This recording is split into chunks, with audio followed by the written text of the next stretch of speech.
My name is Thomas Red. I'm 68 years old.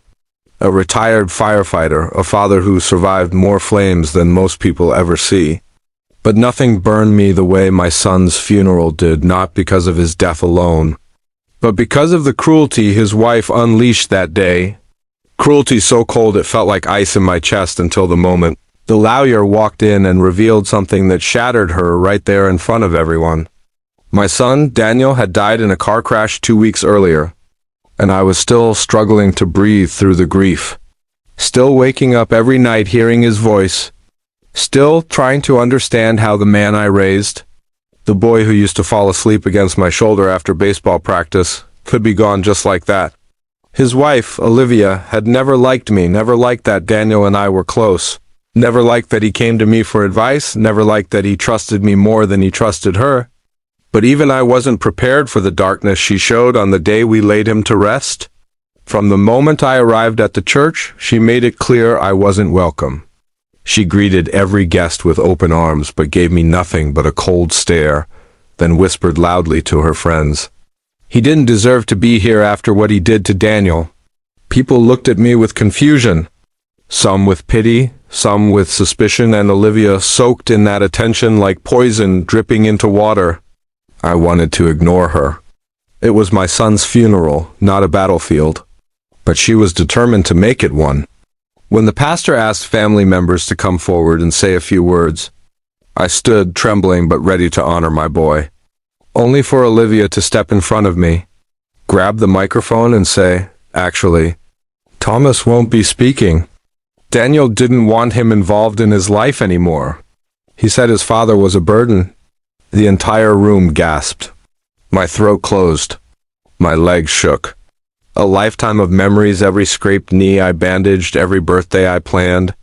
Every night I stayed awake when he was sick, all of it twisted into a lie by a woman who wanted to erase me from the story of my own child. But I stepped back, stared at the coffin, and swallowed my grief, because I knew something she didn't.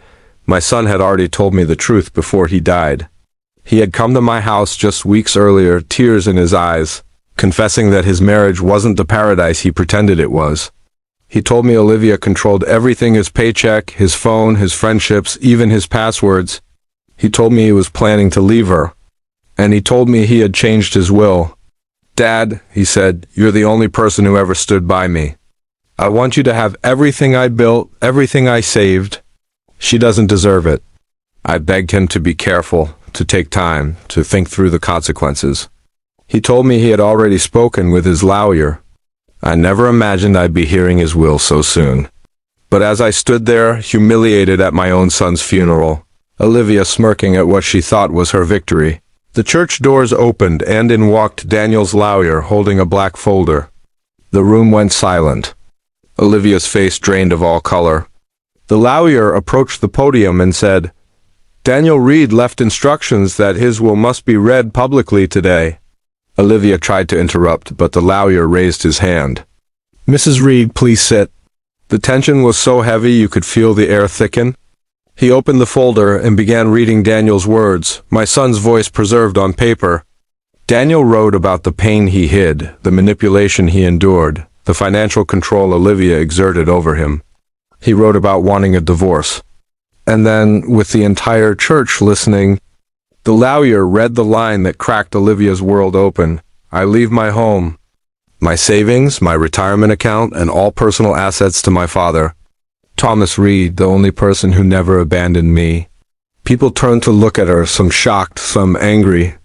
Olivia shook her head violently, shouting, "This is fake. This is a lie." But the lawyer simply pulled out the video. A video Daniel had recorded in the lawyer's office. There he was, my boy alive, speaking clearly, saying, "If you're watching this, then I'm gone. And if Olivia is there, I'm sorry. But I won't let her control my life after my death, the way she tried to control it while I was alive." Olivia collapsed into a chair, sobbing not out of love, but out of the realization that the power she thought she had stolen had never belonged to her at all.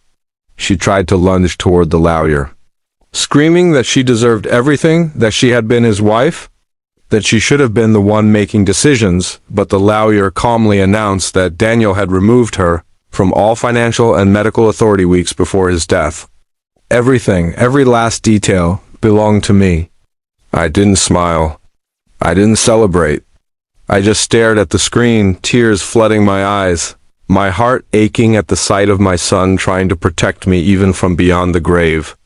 After the service, people approached me, apologizing, offering comfort, correcting the judgment Olivia had tried to paint across my reputation. Olivia stormed out of the church, her pride shattered, her lies destroyed, her grip on Daniel's legacy gone forever. And me? I went home that night, sat in Daniel's old room, held one of his childhood baseballs and cried not because of what Olivia tried to do to me, but because I realized my son loved me more deeply than I had ever given myself credit for. He defended me when I couldn't defend myself. He left me with truth when others tried to bury me in lies. And in the quiet of that room, I made a promise. I would honor his memory the way he deserved, not with bitterness toward the woman who tried to destroy me, but with gratitude for the son who proved beyond death that love speaks louder than cruelty.